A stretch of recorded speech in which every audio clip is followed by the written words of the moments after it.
Hamas आतंकियों के सरदार यानी इस्माइल हानिये मारा गया और पाकिस्तान न रोए, ऐसा हो ही नहीं सकता। जी हाँ, एक तरफ इस्माइल हानिये मारा गया तो दूसरी तरफ पाकिस्तान ने भारत पर ही बड़ा आरोप लगा दिया और बता दिया कि आतंकियों का पनाहगाह पाकिस्तान कभी नहीं सुधर सकता। दरअसल ये है पाकिस्तान के पूर्व राजनयिक अब्दुल बासित, जिसने बिना किसी सबूत के हानिये की मौत के लिए भारत पर ही आरोप जड़ दिए।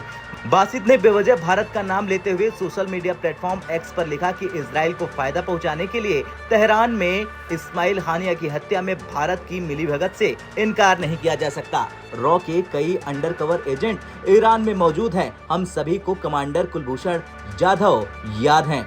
तो ये था अब्दुल बासित का भारत पर बयान। सोचिए, पाकिस्तान जैसे देश जो खुलेआम आतंकियों को पालते हैं, दुनिया में घूम घूम कर भारत के खिलाफ दुष्प्रचार करते हैं, वो इस मौके पर भी अपना प्रोपेगेंडा चलाने से बाज नहीं आ रहे।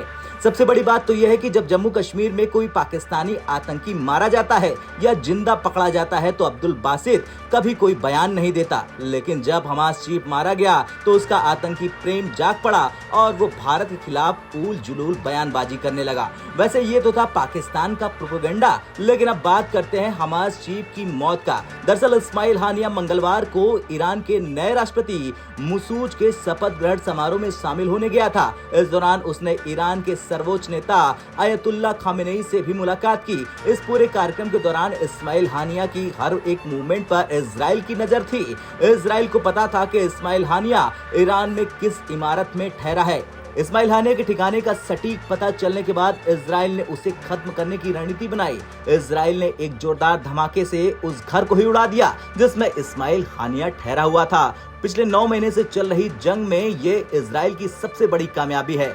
ईरान के इस्लामिक रिवोल्यूशनरी गार्ड कोर ने बयान जारी करते हुए इस हमले में इस्माइल हानिया के मारे जाने की पुष्टि भी कर दी। इस हमले में हमास चीफ का एक बॉडीगार्ड भी मारा गया। इस्माइल हानिया ज्यादातर कतर में रहता था, लेकिन सुरक्षा के लिहाज से वो अपने ठिकानों को बदलता रहता था। कतर की राजधानी दोहा में रहते हुए ही वो हमास का कामकाज देख रहा था।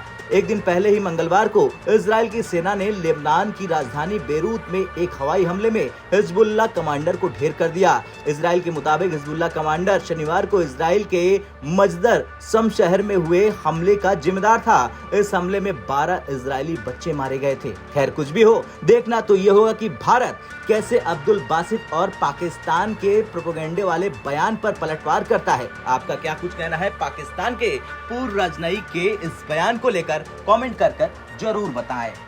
ब्यूरो रिपोर्ट, भारत तक।